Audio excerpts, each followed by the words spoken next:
وقال فرعون ذروني أقتل موسى وليدع ربه إني أخاف أن يبدل دينكم أو أن يظهر في الأرض الفساد. وقال موسى إني عذت بربي وربكم من كل متكبر لا يؤمن بيوم الحساب. وقال رجل مؤمن من آل فرعون يكتم إيمانه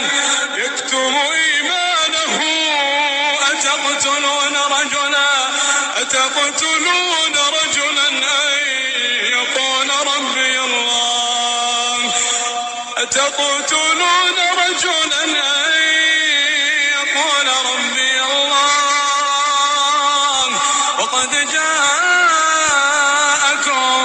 بالبينات من ربكم وإن يك كاذبا فعليه كذبه وإن يك صادقا يصبكم بعض الذي يعدكم إن الله لا يهدي من هو مسرف كذاب.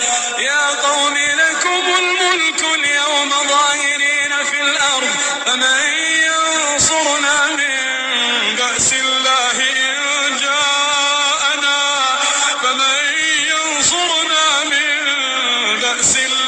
إن جاءنا قال فرعون ما أريكم إلا ما أرى وما أهديكم إلا سبيل الرشاد. وقال الذي آمن يا قوم إني أخاف عليكم مثل يوم الأحزاب مثل دأب قوم نوح وعاد وثمود والذين من بعدهم وما الله يريد ظلما للعباد. ويا قوم إني أخاف عليكم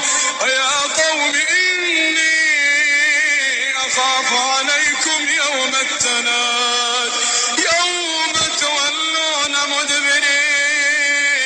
يوم تولون مدبرين ما لكم من الله من عاصم ومن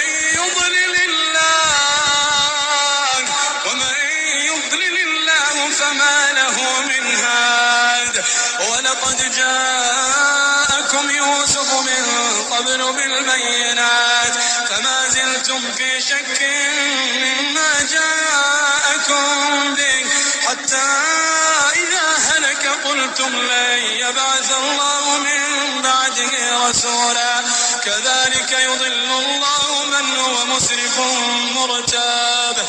الذين يجادلون في آيات الله بغير سلطان أتاهم كبر مقتا عند الله وعند الذين آمنوا كذلك يطبع الله على كل قلب متكبر جبار.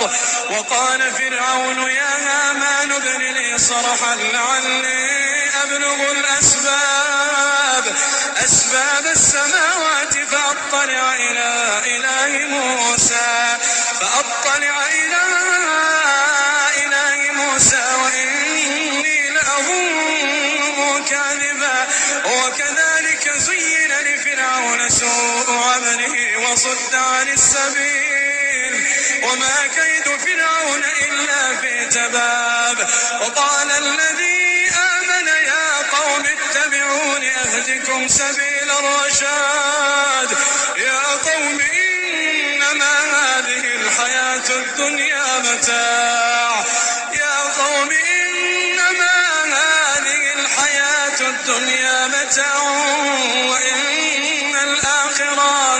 وإن الآخرة هي دار القرار. من عمل سيئة فلا يجزى إلا مثلها ومن عمل صالحا من ذكر أو أنثى وهو مؤمن فأولئك أولئك يدخلون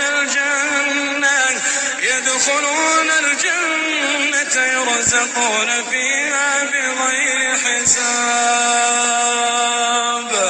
ويا قوم ما لي أدعوكم إلى النجاة وتدعونني إلى النار، تدعونني لأكفر بالله وأشرك به ما ليس لي به علم، وأنا أدعوكم إلى العزيز الغفار.